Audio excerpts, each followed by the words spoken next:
All right, moving on now to related news. Israel's United Nations representative reacts to Biden's statement. Remember, the United States President Joe Biden had warned Israel that any occupation of Gaza would be a big mistake. He was speaking to an interview on US television. He also said that he supports the creation of a humanitarian corridor for people in Gaza to leave and for aid to be delivered to them. Now, Israel's representative at the United Nations has said that the country, Israel, has no intention of occupying Gaza. He said also, however, that they seek to eliminate Hamas.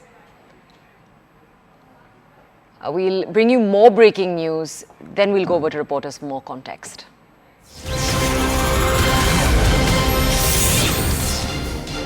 Israel's 5-hour ceasefire. Israel had announced a 5-hour ceasefire to allow foreigners to exit and humanitarian aid to enter Gaza via Egypt. That has been announced, it seems. Remember, this is something that multiple outfits and organizations were hoping for. The World Health Organization, for example, had parked aid in Egypt, but the hope that the Rafah crossing be opened by Israel, that was a big question. It seems now that has been announced. I'll wait for a reporter to join us to confirm these details for us.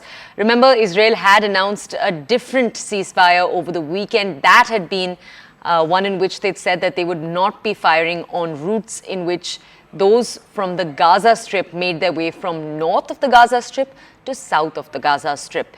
Now it seems, and I will wait for a reporter to join us to confirm these details because these are very important details. We do want to be precise about them.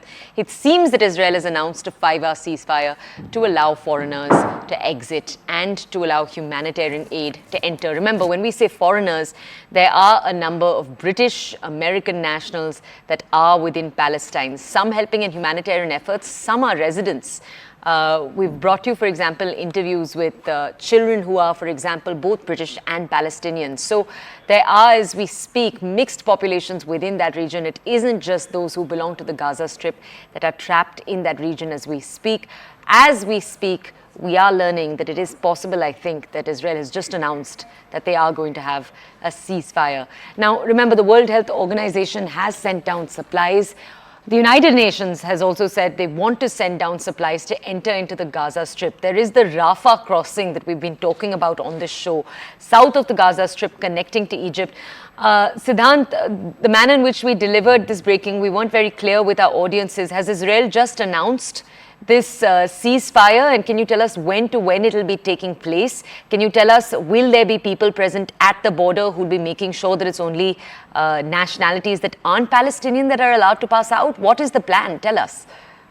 Well, look, to the best of my knowledge right now, the efforts are being made by America and in fact the 7 other countries in the West Asia to secure humanitarian corridor so that supplies can reach Gaza through Rafah transit.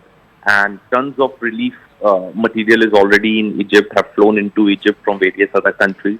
Sorry, Siddhant, just confirm. So has Israel announced a 5-hour ceasefire? Just could you confirm that? No, I really don't have any confirmation on All that, right. Okay. whether the ceasefire has been announced or not.